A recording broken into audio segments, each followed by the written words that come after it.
اسی لیے پیغمبر صلی اللہ علیہ وسلم نے ارشاد فرمایا اولہ رحمت، رمضان المبارک کے پہلے 10 دن رحمت کے ہیں۔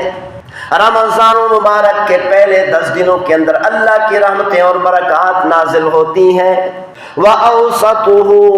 مَغْفِرَةٌ، اور رمضان المبارک کے دوسرے 10 دنوں کے اندر، درمیانے 10 دنوں کے اندر اللہ تعالیٰ تمام کے تمام مسلمانوں کے گناہوں کو معاف فرما دیتے ہیں۔ وَآخِرُهُ عِتْقٌ مِّنَ النَّارِ،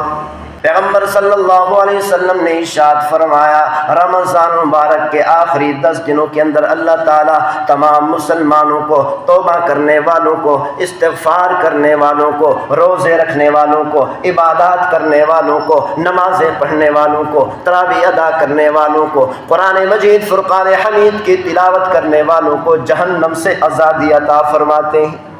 محدثین اکرام نے فرمایا رمضان المبارک کے پہلے 10 دنوں کے اندر متقی لوگ، عبادت کا شوق رکھنے والے لوگ، اللہ کا خوف رکھنے والے لوگ، تقوی اختیار کرنے والے لوگ پہلے 10 دنوں کے اندر عبادت کر کے بہت ساری بلندیاں حاصل کر لیتے ہیں۔ دوسرے 10 دنوں کے اندر وہ مسلمان جو کبھی گناہ کرتے ہیں اور کبھی نیکی کرتے ہیں، پہلے 10 دنوں کے اندر نیکی کرتے رہے، روزے رکھتے رہے، نمازیں پڑھتے رہے، دوسرے 10 دنوں کے اندر توبہ کرتے رہے، استغفار کرتے رہے،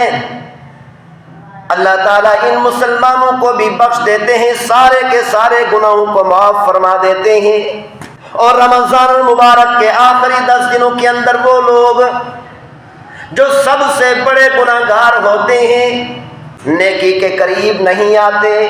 اللہ کی نافرمانی کرتے رہتے ہیں، اللہ کے خلاف اعلان بغاوت کرتے رہتے ہیں، پیغمبر صلی اللہ علیہ وسلم نے ارشاد فرمایا رمضان مبارک کے آخری 10 دنوں کے اندر جب ایسے مسلمان اللہ تعالیٰ سے توبہ کرتے ہیں، معافی مانگتے ہیں، رو دیتے ہیں، تو پیغمبر صلی اللہ علیہ وسلم نے ارشاد فرمایا ان بڑے بڑے گناہگاروں کو بھی اللہ تعالیٰ جہنم سے آزادی عطا فرما دیتے ہیں۔ پہلے 10 دن متقین کے لیے ہے کہ تھوڑی سی عبادت کر کے اللہ کی رحمت اور برکات سے بہت بلندیاں حاصل کر لی، اور دوسرے 10 دنوں کے اندر وہ مسلمان جو کبھی گناہ کرتے ہیں اور کبھی نیکی کرتے ہیں، اللہ تعالیٰ ان کو بھی دور نہیں فرماتے، ان کے گناہوں کو بھی معاف فرما دیتے۔ اور جو مسلمان بہت گناہ کرنے والے ہیں، فحاشی اور یاری میں مبتلا ہیں،